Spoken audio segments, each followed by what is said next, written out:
Hello friends. कैसे हैं आप लोग? उम्मीद है फिट हैं, लाइफ एंजॉय कर रहे हैं। फ्रेंड्स, आज डिटेल से वीडियो शेयर करेंगे डैफोडिल्स प्लांट्स के अबाउट, और इनको आज हम बल्ब से ग्रो करने जा रहे हैं। इसमें बहुत सारे कलर्स अवेलेबल हैं, specially paper white, white, yellow, blue, pink, मतलब ऑलमोस्ट हर किस्म के कलर अवेलेबल हैं। इसको आप बल्ब से ग्रो कर सकते हैं और बहुत ही सिंपल प्रोसेस है, फास्ट प्रोसेस है। इसके लिए क्या रिक्वायरमेंट होगी, क्लाइमेटिक कंडीशंस क्या होंगी, वो स्टेप बाय स्टेप आपसे डिस्कस करते हैं। इसके बल्ब आपको ऑनलाइन नर्सरी से भी मिल सकती हैं, या जो ऑनलाइन सेलर होते हैं फेसबुक पे जिनके पेज बने होते हैं उनसे भी ले सकती हैं।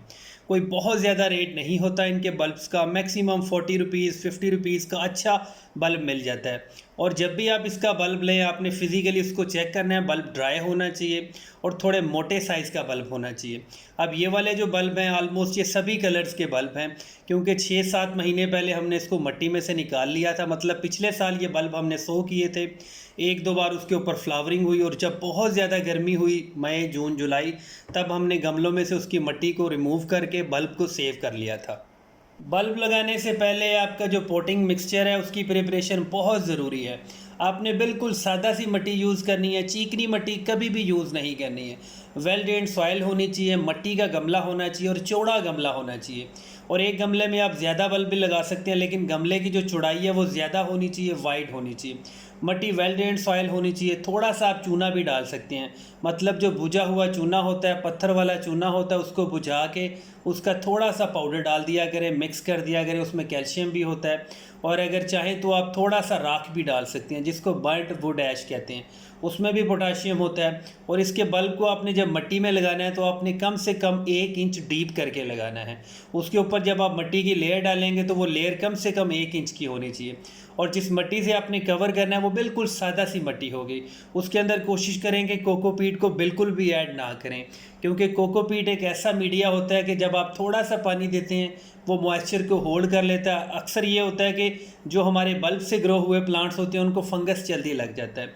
इस तरीके से आप बल्ब को सो करें, ऊपर मिट्टी की लेयर डाल दें, और फर्स्ट टाइम आप थोड़ा सा ज़्यादा पानी दे सकते हैं। इतना ज़्यादा पानी दे सकते हैं कि जो ड्रेनेज होल्स है वहाँ से पानी निकल आए। अगर आप चाहें तो बल्ब की स्ट्राटिफिकेशन का प्रोसेस भी कर सकते हैं। मतलब इन बल्ब को गमलों में लगाने से पहले इनको 1-2 दिन के लिए जो फ्रीज़र होता है, फ्रिज का नीचे वाला खाना होता है, जहाँ पे टेम्परेचर बहुत ज़्यादा ठंडा नहीं होता, बर्फ़ नहीं जमती, वहाँ पे 1-2 दिन के लिए रख सकते हैं। अगर नहीं भी रखें तो कोई इशू नहीं है। बल्ब लगाने के बाद, पानी देने के बाद आपने इनको थोड़ा सा ठंडी जगह पे रखना है। गर्मी हबस वाली जगह पे बिल्कुल ना रखें, ठंडी जगह होनी चाहिए। इनडायरेक्ट धूप भी नहीं लगनी चाहिए, डायरेक्ट धूप तो बहुत दूर की बात है। और जब तक इनके बल्ब स्प्राउट नहीं हो जाते, आपने गमले को डेली पानी देना है। चाहे दिन में 2 बार पानी दें, लेकिन थोड़ा सा पानी देना है। गमले की जो अपर सॉइल है, अपर लेयर है, उसको आपने थोड़ा सा मॉइस्ट रखना है। और अगर मिट्टी बहुत ज़्यादा हार्ड हो जाती है, इसका मतलब है कि आपने गमलों के अंदर चीकनी मिट्टी यूज़ की है, क्योंकि जो वेल ड्रेन्ड सॉइल होती है उसकी जो अपर लेयर होती है वो कभी भी हार्ड नहीं होती है। जब आप पानी देते हैं तो वो भुरभुरी सी हो जाती है, थोड़ी सी सॉफ्ट हो जाती है। और जो स्प्राउटिंग है वो मैक्सिमम 10 दिन तक स्टार्ट हो जाती है। और जैसे ही इसके बल्ब स्प्राउट करते हैं, आपको छोटी छोटी सी तलवारें फील होती हैं, कि जैसे मिट्टी फाड़ के तलवारें निकल रही हैं। कुछ इसी तरह की इसकी स्प्राउटिंग होती है। स्पेशली जो ग्लैड के बल्ब होते हैं उनकी तो बहुत ज़्यादा हार्ड होती हैं। वो जैसे ही स्प्राउट होता है, मिट्टी को इस तरह ब्रश करता है और तलवार सी बिल्कुल निकल आती है। अभी बिल्कुल स्टार्ट हो चुका है इनकी स्प्राउटिंग। अभी भी आपने गमले की मिट्टी को मॉइस्ट रखना है, कभी भी इसको ड्राई नहीं होने देना। और बल्ब को आप जिस गमले में ग्रो करते हैं, इसको वहाँ से ट्रांसप्लांट ना किया करें। फर्स्ट टाइम या वो वाला गमला ले लें जिसको आप परमानेंट प्लांट आपने चलाने हैं। मतलब चौड़े गमले में 10 से 12 बल्ब भी लगा लें तो कोई इशू नहीं है। इसकी अगर बल्ब आप जोड़ जोड़ के भी लगाएंगे तो फिर भी कोई इशू नहीं है। इसके प्लांट्स जो हैं वो बहुत ज़्यादा बुशी नहीं होते, ऊपर की तरफ जाते हैं, 2-3 कोंपलें निकलती हैं और इसके ऊपर बहुत जल्दी फ्लावरिंग हो जाती है। अभी तक हमने इसको बिल्कुल भी फर्टिलाइज़र नहीं दिया। जब आपको फील हो कि स्प्राउटिंग अच्छी हो गई है, स्प्राउटिंग 2 इंच 3 इंच की ऐसे तलवारें से निकल आई है, तब आप थोड़ा सा फर्टिलाइज़र दे सकते हैं। और जो आप प्लांट्स बल्ब से ग्रो करते हैं, चाहे वो डैफोडिल्स के हैं, ट्यूब रोज़ के हैं, ग्लैड के हैं, या कोई भी रेन लिली के प्लांट्स हैं, उनको आप चाहे तो इनऑर्गेनिक फर्टिलाइज़र दे सकते हैं। मतलब कोई भी केमिकल वाला फर्टिलाइज़र दे सकते हैं। 2-4 दाने यूरिया के, 2-4 दाने DAP के, पोटाश, नाइट्रोजन, कुछ भी दे सकते हैं। अगर आप इसको ऑर्गेनिक फर्टिलाइज़र देंगे, स्पेशली कंपोस्ट, वर्मी कंपोस्ट या गली सड़ी गोबर की खाद, वो थोड़ा थोड़ा सा डिकम्पोज होती है। अगर आज फर्टिलाइज़र दे रहे हैं तो हो सकता है 50 डेज़ के बाद आप फुली डिकम्पोज होगी। इस तरह इसकी फ्लावरिंग बहुत ज़्यादा स्लो होगी, और जब फ्लावरिंग होगी तो उसके ऊपर ब्लूम अच्छा नहीं बनेगा।